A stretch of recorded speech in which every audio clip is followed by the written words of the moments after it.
सुखदेव बाबा कहते हैं ये पूतना जैसे ही भगवान के पालने के बिल्कुल समीप पहुंची, विबुध्यतां बालकमारिकाग्रहं चराचरात्मा निमीलिते क्षणः। भगवान चराचर की आत्मा है। भगवान श्री हरि ने क्या किया, अपने दोनों आंखों को बंद कर लिया। पूतना को देखना भगवान ने पसंद नहीं किया। चराचरात्मा निमीलिते क्षणा, कब, जब विबुध्यतां बालकमारिकाग्रहं, ये बालकों को मारने वाली पूतना नाम की राक्षसी ग्रह जैसे ही भगवान के पालने के पास आई, भगवान ने अपने दोनों नेत्रों को बंद कर लिया। चराचर की आत्मा है ठाकुर जी। भगवान ने नेत्र क्यों बंद कर लिए, इस पर भक्तों ने बहुत भाव दिए हैं। अगर संतों के सभी भावों की चर्चा करें तो आज की कथा 5 बजे तक यही हो जाएगी भाई। इतने भाव संतों ने दिए। पर 2-4 भाव प्यारे प्यारे सुन करके हम लोग आगे निकल चलेंगे। एक संत का भाव बहुत प्यारा सा भाव है कि भगवान को ये पूतना आई है जहर पिलाने भैया। भगवान इसलिए दोनों नेत्रों को बंद कर लिए, मानो भगवान आंख बंद करके भोलेनाथ का ध्यान करने लगे। मानो भगवान ने ध्यान में भोलेनाथ, आंख बंद करके भोलेनाथ का ध्यान किया और बोले भोलेनाथ से, सरकार आपको तो जहर पीने का बड़ा पुराना अभ्यास है। समुद्र मंथन से हजारों टन का घड़ा निकला था, भरा हुआ एकदम, यही हलाहल कालकूट, तो आप एक ही घूंट में सब पी गए थे, घूंट गए थे एक घूंट में। भाई जब जहर लेकर के देवता दानव पहुंचे, इससे हमारा रक्षण करो, इसका पान करो, तो भोलेनाथ ने कहा भाई हम जहर नहीं पी, हम जहर क्यों पी ले, कोई जहर पीता है जानकर। देवताओं ने कहा हमारी रक्षा के लिए, लोक कल्याण के लिए ऐसा करिए। भोलेनाथ ने कहा बिल्कुल नहीं पीऊंगा। देखो इस शरीर पर मेरा ही अधिकार नहीं है, लोग मुझे अर्धनारीश्वर कहते हैं, आधा शरीर तो गौरी जी का है जो हमारे वाम भाग में बैठी है। अगर ये कह दें कि जहर पी लो तब तो मैं पी लूंगा, नहीं तो नहीं पीऊंगा। देवता समझ गए ये भोलेनाथ विनोद कर रहे हैं। देवताओं ने पार्वती मैया को प्रणाम किया। पार्वती मैया, गौरी जी तो भोलेनाथ के प्रभाव को जानती हैं भली भांति। पार्वती मैया ने कहा ये जितने देवता सब आपकी संतान है, देवता दानव, पी लीजिए। पार्वती मैया ने कहा पी लीजिए।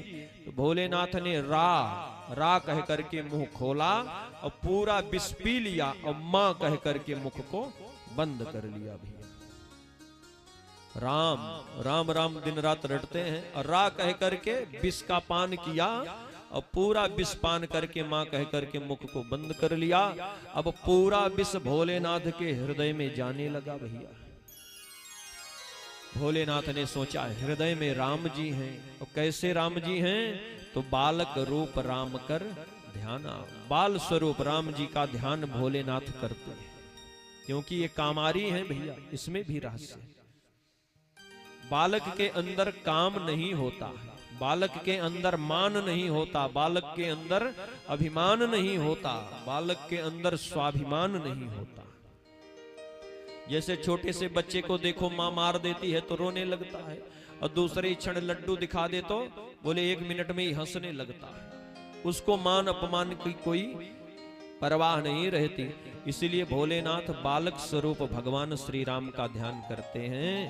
क्यों? बोले भोलेनाथ भगवान के ध्यान में मस्त रहते हैं, मैं तो बालक रूप राम जी का ध्यान करता हूं। मुझे न इस संसार से मान चाहिए, न इसके अपमान से मतलब है, हमें संसार से कोई मतलब ही नहीं है। हमें है काम ईश्वर से, जगत छूटे तो छूटन दे। इसलिए भोलेनाथ का ध्यान किया। भगवान ने आंख बंद करके, हे भोले बाबा आप विष को पी लेना, इसके पूतना मौसी आई है जहर पिलाने। भैया भगवान ने यही कहा होगा भोलेनाथ से कि हे भोलेनाथ पूतना मौसी जहर पिलाने आई हैं, तो इनके जहर को आप पी लेना, इसके विष का पान आप कीजिएगा, इसके दुग्ध के सहित प्राणों को मैं पीऊंगा। इसीलिए भोलेनाथ का ध्यान करने के लिए आंख बंद कर लिए। भैया ध्यान तो आंख बंद करके ही किया जाता है। श्रीमद् वल्लभाचार्य जी महाराज अपने सुबोधनी टीका में कहते हैं, भगवान इसलिए अपने दोनों नेत्रों को बंद कर लिए कि ये पूतना भगवान की छठी के दिन आई है और भगवान का जन्म हुआ था अष्टमी को रात्रि में, आई है छठी को, तो 8 6 कितना होता है भैया? 14। ये पूतना अविद्या है और अविद्या हमारे शरीर में 14 स्थानों पर रहती है। कौन कौन से? 5 कर्मेंद्रिय, 5 ज्ञानेंद्रिय, अंतःकरण चतुष्ट, मन बुद्धि चित्त और अहंकार। इन्हीं 14 स्थानों पर ये पूतना अविद्या रहती है, इसलिए चतुर्दशी को आई। भगवान ने सोचा ये अविद्या रूपी पूतना आई है, अगर मैं इसे देख लूंगा तो ये अभी नष्ट हो जाएगी, क्योंकि भगवान के नेत्र ज्ञान नेत्र है। अगर ये मेरे देखने से नष्ट हो गई तो मैंने पूर्व काल में जो इसे वरदान दिया है वो वरदान कैसे पूरे होंगे? इसलिए भगवान ने कहा देखूंगा नहीं अविद्या को, बस इसके जहर और दुग्ध प्राण तीनों का पान एक साथ करूंगा। इसलिए भगवान ने, ठाकुर जी ने दोनों नेत्रों को बंद कर दिया। अच्छा, भगवान मन ही मन सोच, एक संत का भाव है, भगवान मन ही मन सोच रहे थे कि मैंने सोचा था ब्रज में चल रहा हूं, खूब चुरा चुरा करके लूट लूट करके माखन मिश्री खाऊंगा भैया, खूब उत्पात मचाऊंगा। और अभी जन्म लेने की देरी ना भई, 6 दिन को भी ना भयो, ठीक से आंखों ना खुली और पूतना मौसी जहर पिलाने आ गई भैया।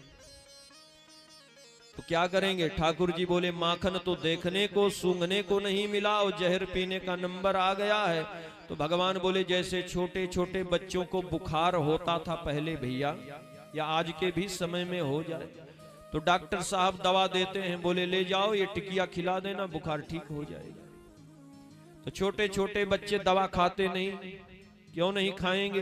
बोले दवा बड़ी तीखी होती है, कड़वी होती है।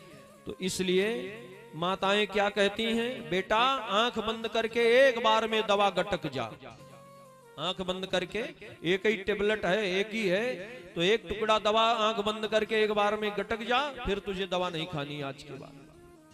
तो भगवान ने सोचा माखन मिश्री तो बाद में खाऊंगा, अब जहर पीना है, तो जैसे बच्चे आंख बंद करके दवा खा लेते वैसे मैं भी इनके प्राणों के सहित, दुग्ध के सहित जहर का पान कर लूंगा भैया। एक संत का और भी प्यारा सा भाव है कि भगवान दोनों नेत्रों को क्यों बंद कर लिए?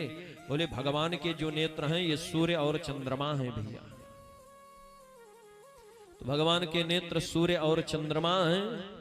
तो सूर्य चंद्रमा ने मानो पलक गिरा करके अपने लोक के दरवाजे बंद कर दिए। बोले भगवान पूतना को मारेंगे तो कोई उत्तम ही लोक देंगे अभी भैया। तो भगवान को जहां मन करे अपने बैकुंठ में भेज दे पूतना को, लेकिन हम अपने लोक में इस दुष्ट पूतना को आने नहीं देंगे। इसलिए अपने लोक के दरवाजे मानो पलक गिरा करके सूर्य चंद्रमा ने बंद कर दिए भैया। एक भक्त का और भी प्यारा सा भाव है। बोले पूतना आई है राक्षसी के भेष में, और भगवान के जो नेत्र हैं वो ज्ञान नेत्र हैं। भगवान ने पूतना को देखा तो जो सुंदर स्वरूप बना के स्वरूपा बन के आई है, इसका सुंदर स्वरूप गायब हो जाएगा, ये अपने राक्षसी भेष में आ जाएगी। कहीं मेरी मैया यशोदा देखें ये पूतना लेकर के मुझे भगे, और मेरी मैया घबरा कर इसके उस भयानक रूप को देखकर अपने प्राण न छोड़ दें। इसलिए भगवान ने सोचा देखूंगा ही नहीं, अपनी आंखों को बंद कर दिया। अच्छा, लोक मर्यादा में एक बड़ी कहावत है भैया, बड़ी प्रसिद्धि है कि कोई पाप कर रहा हो, बोले वो पापी है, पाप करेगा, आंख बंद करके निकल जाए। तो लोग आंख बंद कर लेते, जाओ नहीं मानोगे तो करो जो करना है। और भी बहुत भाव हैं। भगवान इसलिए दोनों नेत्रों को बंद कर लिए, मानो पूतना के पूर्व में किए हुए पुण्य और पापों को देखने लगे, इसलिए नेत्र बंद कर दिए। एक भाव और श्रवण करके हम लोग आगे चलें। भगवान ने नेत्रों को क्यों बंद कर लिया? भगवान इसलिए दोनों नेत्रों को बंद कर लिए भैया, भगवान ने सोचा कि मेरी तो प्रतिज्ञा है कि सन्मुख हो ये जीव मोहि, जब ही और जन्म कोटि अघनासों तब। तो यदि मैंने पूतना को देख लिया और पूतना ने हमें देखा, तो मेरी दृष्टि पड़ते ही ये पूतना निष्पाप हो जाएगी, तो ये फिर मुझे मारेगी नहीं। इसलिए इसके मन का संकल्प पूरा नहीं होगा। तो मैं भी कैसा भगवान इसका संकल्प ना पूरा करा दूं, इसलिए भगवान ने अपने नेत्रों को बंद कर लिया। एक संत का भाव है कि भगवान आंख बंद करके चिंतित हो गए। जब किसी को बहुत चिंता होती है तो आंख बंद कर लेता है, तो भगवान भी चिंतित हो गए, इसलिए अपने आंखों को बंद कर लिए। तो भगवान क्यों चिंतित हुए, चिंता क्यों आ गई भगवान के पास? भगवान ने सोचा राम अवतार में आया था बड़े बड़े दुष्टों को मारने, तो वहां भी एक राक्षसी का वध करके ही इस कार्य का श्री गणेश करना पड़ा था। रामावतार में भी, रामावतार में कौन आया था? बोले रामावतार में ताड़का मौसी आई थी और कृष्णावतार में पूतना मौसी आ गई। अब इनका हला भला तो कुछ न कुछ तो करना ही पड़ेगा, आई है तो अब जाने तो नहीं दूंगा भैया। इसलिए भगवान ने नेत्र को बंद कर लिया। बोले इतना बड़ा काम करने आया था, सोचा था किसी बहुत बड़े वीर को मारूंगा, पर ये पूतना मौसी आ गई है, तो अब बहुत बड़ा काम है, आई है तो श्री गणेश तो करना ही पड़ेगा। भगवान ने मानो मारे शर्म के एक स्त्री का, एक अबला का वध करना है, भले ही वो राक्षसी है, इसलिए भगवान ने दोनों नेत्रों को बंद कर लिया। और भी बहुत भाव हैं, कहां तक कहें। प्रणाम करके आगे बढ़े। भगवान को आकर के पूतना ने अपने गोदी में उठा लिया। सुखदेव बाबा कहते हैं चराचरात्मा शनि मिलिते क्षणा। अच्छा, एक और प्यारा भाव है। भगवान ने नेत्रों को क्यों बंद कर लिया? भगवान ने सोचा कहीं मैंने पूतना को देखा और पूतना ने मुझे देखा और दोनों के नेत्र मिल गए, लड़ गए, तो फिर पूतना को हमसे प्रेम हो जाएगा, तो ये मुझे नहीं मारेगी। और यहां से जैसे जाएगी तो ब्रजमंडल में जितने बच्चों ने जन्म लिया है, देवता ही ग्वाल बाल होकर आए हैं, तो उन सबको ये जहर पिलाएगी, तो सबके ऊपर विपत्ति आ जाएगी भैया। क्योंकि प्रेम दो ही प्रकार से होता है, एक तो आंखों से देख ले एक दूसरे को। बड़ी प्रसिद्ध भजन है, वो गाते हैं फुलवारी में, जब मेरे राम जी आए, राघव सरकार और जानकी जी आई, तो देखिए वहां वर्णन है, राम देखे सिया और सिया राम को, दोनों अखियां लड़ी की लड़ी रह गई। तो या तो हम किसी को देख ले जी भर के तो प्रेम हो जाता है एक दूसरे को, नैनाचार हो जाए, लोग कहते ना नैनाचार हो गए भैया। और या तो किसी की सुंदरता को, किसी के गुण को, किसी के विषय और किसी वस्तु के बारे में हम सुन लें उसके गुण को, तो हमें प्रेम हो जाता है। आगे कल कथा आएगी, भगवान का विवाह है कल द्वारिकाधीश का भैया, अभी से बताए देता हूं, बारात चलना है सबको, सावधान होके रहना, क्योंकि यदुवंश की बारात बहुत खतरनाक हुई है भैया। रामावतार में तो विवाह के लिए ही ठाकुर जी का अवतार हुआ, बड़ा आनंद हुआ था, पर कृष्णावतार में कोई ऐसा विवाह ठाकुर जी का नहीं हुआ जहां लड़ाई झगड़ा ना हुआ हो भैया, जहां लाठी डंडे ना चले। तो श्री रुक्मिणी जी ने जो पत्र भगवान को लिखा था, 7 श्लोकों की जो पत्रिका लिखी थी, उसमें भी रुक्मिणी जी ने यही लिखा था कि आपके गुण गणों को, आपकी कीर्ति को, आपकी सुंदरता, आपके यश को सुन करके मैंने आपको पति रूप में पाने का निश्चय कर लिया है। श्रुत्वा गुणान भुवन सुंदर शृणुवतान्ते निर्विश्य कर्ण बिबरई हरितुंगताप। पर इसकी चर्चा हम लोग वहीं कल ही करेंगे। बोलिए श्री बाल कृष्ण लाल की। इतने कारण है, कहां तक बताएं भैया। जो भी हो, ठाकुर जी की लीला है। हसितम भासितम चैवे गतिर यावत चचेष्टितम तत्सर्वम धर्म वीरेण यथावत संप्रपश्यति। ये सब लीला भगवान की देखी हुई लीला व्यास जी ने लिखी है। इसमें कहीं रत्ती भर कहीं कुछ गलत नहीं है, न झूठ है, न अतिशयोक्ति है भैया। यथावत संप्रपश्यति, ये लीला देख करके लिखी गई है। तो क्योंकि भगवान की ये लीला द्वापर 125 वर्ष था तभी ये लीला हुई है, और द्वापरे युग तृतीय युग पर्यये, तो द्वापर के अंत में ही व्यास जी का जन्म भी हुआ है, द्वापर के चतुर्थ चरण में। तो व्यास जी ने ये सब लीला देख करके लिखी है भैया, कहीं रत्ती भर कुछ गलत नहीं लिखी।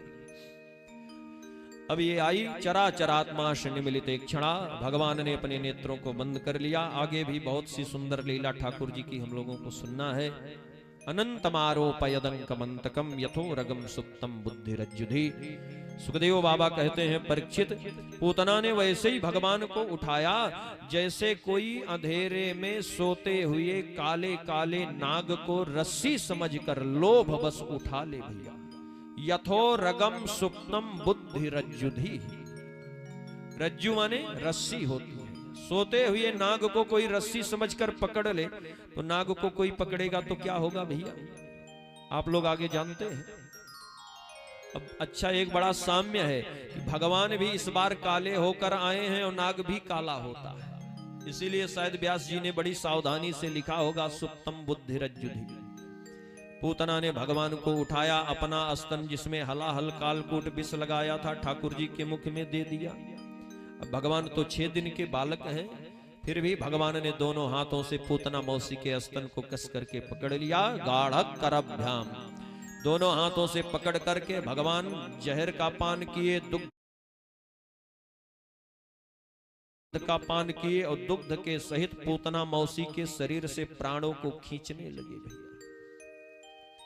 जैसे ही ठाकुर जी ने प्राणों को खींचना प्रारंभ किया तो पूतना घबरा गई। अरे राम राम, ये बालक है, ये काल की भेजी हुई कोई फांसी है भैया जो मेरे गले आके लग गई।